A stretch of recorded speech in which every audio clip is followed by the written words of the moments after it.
Selamat pagi, perkenalkan nama saya Iputu Henry Marta. Dan saya Marsaka Napasya. Kami dari kelompok 10 dan hari ini kami akan mempresentasikan mengenai Perang Padri. Perang Padri. Perang Padri terjadi pada tahun 1821 sampai 1837. Perang Padri merupakan perlawanan rakyat Minangkabau, Sumatera Barat terhadap pemerintahan kolonial Belanda. Latar belakang perang ini adalah perseteruan kaum ulama dan kaum adat. Kaum ulama. Kaum ulama adalah masyarakat Minangkabau yang memeluk agama Islam dan berpakaian serba putih. Mereka memiliki satu tujuan, yaitu ingin memurnikan ajaran Islam. Pemimpin kaum Padri diantaranya Tuanku Pasama, Tuanku Nanrece, Tuanku Imam Bonjol, dan Tuanku Lintang. Kaum adat.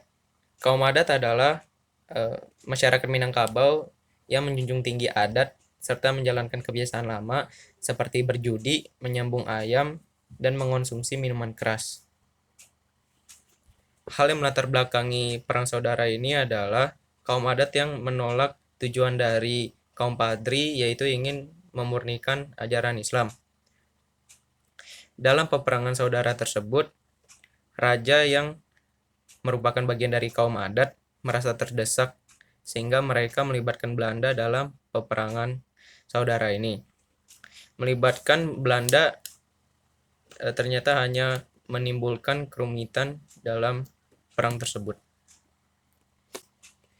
Jalannya perang Padri terbagi menjadi 3 fase.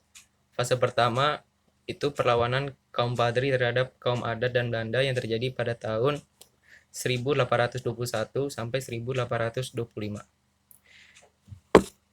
Dalam perlawanan ini, kaum Padri dipimpin oleh Tuanku Pasama dan Tuanku Nanrece. Perlawanan pertama dimenangkan oleh kaum Padri yang berhasil menguasai Sungai Puar, Guguk Sigandeng, Tanjung Alam, dan Bonio. Setelah itu, Belanda mengambil strategi damai pada tanggal 26 Januari 1824. Perdamaian tersebut diterima oleh kaum Padri. Tetapi, Belanda memanfaatkan perdamaian tersebut untuk merebut kembali wilayah Belanda yang telah dikuasai oleh kaum Padri. Sehingga perjanjian perdamaian pun dibatalkan dan kaum Padri melakukan perlawanan. Selanjutnya akan dilanjutkan oleh teman saya.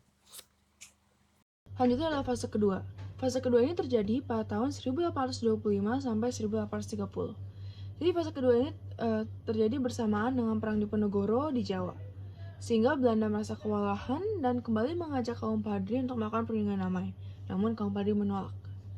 Akhirnya Belanda mengutus Sulaiman Al-Jufri untuk membujuk para pemuka kaum Padri.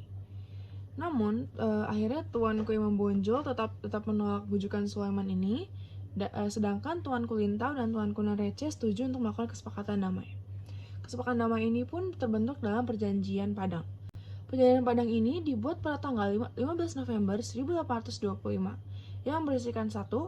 Belanda mengakui kekuasaan Padri di Batu Sangkar, Saruosa, Padang Guguk, Sigandong, dan Ayam Bukit Tinggi, dan menjamin pelaksanaan sistem agama. Yang kedua, kedua belah pihak tidak akan saling menyerang. Yang ketiga, kedua belah pihak akan melindungi pedagang dan musafir. Yang keempat, secara bertahap Belanda akan melarang praktik adu ayam. Nah, dengan terjadi perjanjian damai ini, kaum adat merasa kecewa dan dirugikan, sehingga akhirnya kaum Padri ini memanfaatkan kekecewaan kaum adat ini untuk mengumpulkan kekuatan. Nah, fase ketiga ini terjadi pada tahun 1830 sampai 1838 dan merupakan fase terakhir. Jadi pada fase ketiga ini kaum Padri dan kaum adat memutuskan untuk bersatu untuk melawan Belanda. Dan mereka berhasil memutus sarana komunikasi benteng Belanda di Tanjung Alam dan Bukit Tinggi. Namun tak lama kemudian Belanda menerapkan strategi benteng Stelsel. Benteng Stelsel ini yakni mempersempit daerah kaum Padri dengan bangun benteng, dan yang kedua memblokade daerah lawan. Nah, sekarang kita akan bahas salah satu tokoh penting dalam Perang Padri, yakni Tuanku Imam Bonjol. Tuanku Imam Bonjol ini pada saat itu dengan adanya strategi benteng Stelsel yang diterapkan oleh Belanda, banyak banyak pemimpin yang menyerah namun beliau tidak.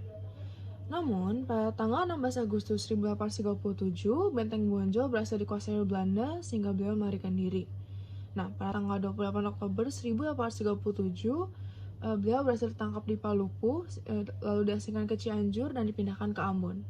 Dan terakhir, pada tahun 1841, beliau dipindahkan ke Manado. Itu adalah akhirnya Perang Padri. Sekian dari kelompok kami. Terima kasih dan sampai jumpa.